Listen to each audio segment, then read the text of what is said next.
Hello, it's Doris with Aldi Books. I got a little book haul here.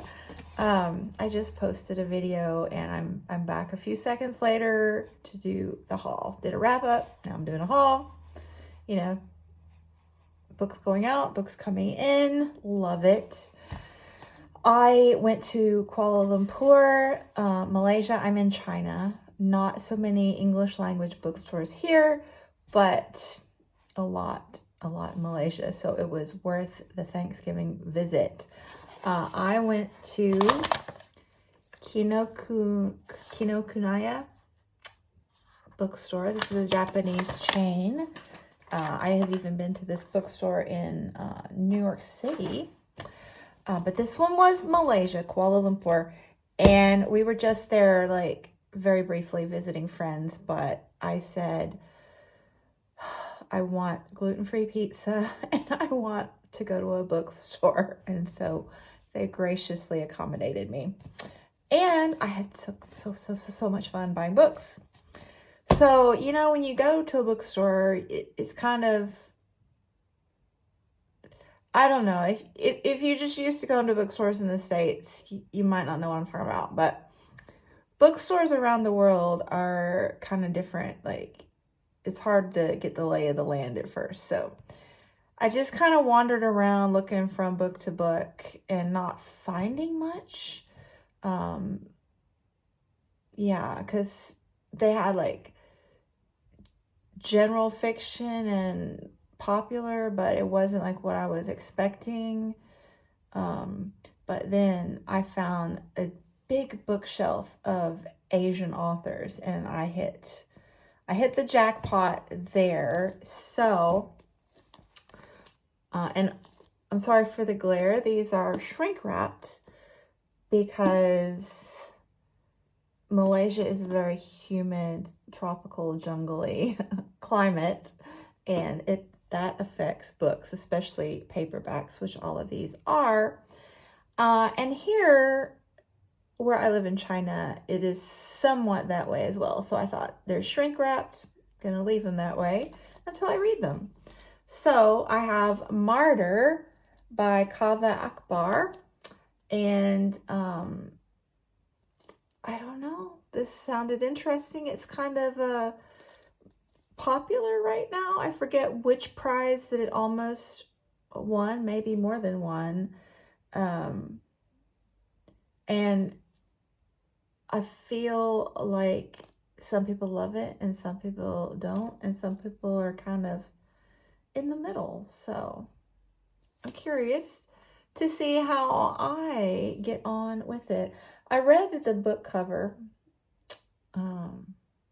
in the store to see if I was interested, because I try not to fall in that trap anymore of like seeing it on BookTube and getting it. Like, I try to make sure it's stuff that I tend to like. And I think this is, but we'll see. We'll see. I'll report back. But Lauren Groff, Tommy Orange, and John Green all liked it, and I kind of like them, so maybe we'll see. And then I got this one, There Are Rivers in the Sky by Elif Shafak. I have read 2 of hers and enjoyed both of them. And I think this is her newest, like just published this year, recently. Pretty cover. It kind of jumped out at me. So there you go. I got that one. And then I found this one on that shelf as well, Lies and Weddings by Kevin Kwan. So I enjoyed Crazy Rich Asians, the entire trilogy, a great deal. So I couldn't resist this. It doesn't have quite as good of a ratings like on Goodreads as the Crazy Rich Asian series, but that's okay. And I think Kevin Kwan, I think Crazy Rich Asians was set in Singapore, if I remember correctly. And I'm going there for Chinese New Year, so very exciting life I live. So yeah. So those 3 were on the Asian shelf. And then I just wandered some more, and I finally found the literary fiction shelf, which I was very excited about. And I perused the whole thing and didn't really find anything that grabbed my attention, except for this one, which ironically I believe is not literary fiction. I would call it like literary nonfiction maybe, but anyway. Naomi Klein, Doppelganger. This went pretty far in the BookTube prize, and I think that Heidi and Britta both read it and enjoyed it. So I keep hearing Heidi's mentioned it more than once, so I feel like I gotta give it a whirl. And then I finally broke down, because I wanted some nonfiction too. So I finally broke down and asked one of the floor workers for this book, and they found it for me right away. So I just, sometimes you're in a bookstore and you're in the mood to look for specific titles, and sometimes you're not. And sometimes that works for you and sometimes it doesn't. I guess I worried that I just wasn't in the mood, honestly. I was just kind of flighty, But also, I didn't know if I'd be able to find things. But I did find this one. So, Yuval Noah Harari, Nexus, A Brief History of Information Networks from the Stone Age to AI. And I read his other two prominent works and really, really enjoyed them. And one of my coworkers, my desk mate across the divider, is currently reading it and enjoying it. So I wanted to get to that one sooner, and I figured I would do that if I owned it. So there you go. And when, the clerk directed me to that book, Hallelujah Chorus, it was housed on the popular science shelf, which is what I wanted to find. So I enjoyed perusing that, and there were so many cool things that I could have brought home. Those two tall shelves were just loaded with things calling my name. But I kind of have developed an unofficial rule that I get 7 books when I go on a little vacation like this. So you can see I was approaching my quota. So I only picked up 2 more off that shelf, but I think that's a good ratio. So I found this one, The Violinist's Thumb and Other Extraordinary True Stories as Written by Our Genetic Code by Sam Keen. So I meant to look this up. Oh, Disappearing Spoon. Okay. So 2 years ago,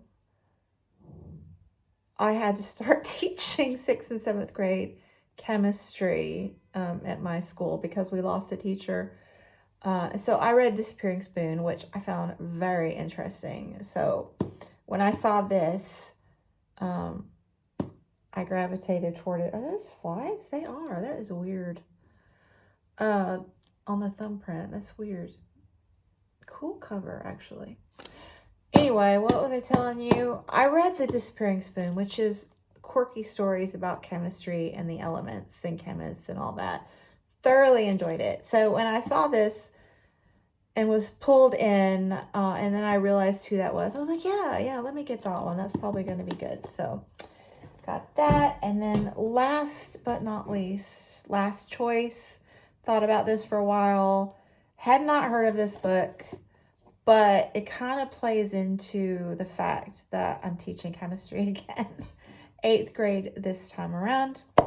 So yeah, I grabbed We Are Electric, The New Science of Our Body's Electron by Sally Ady.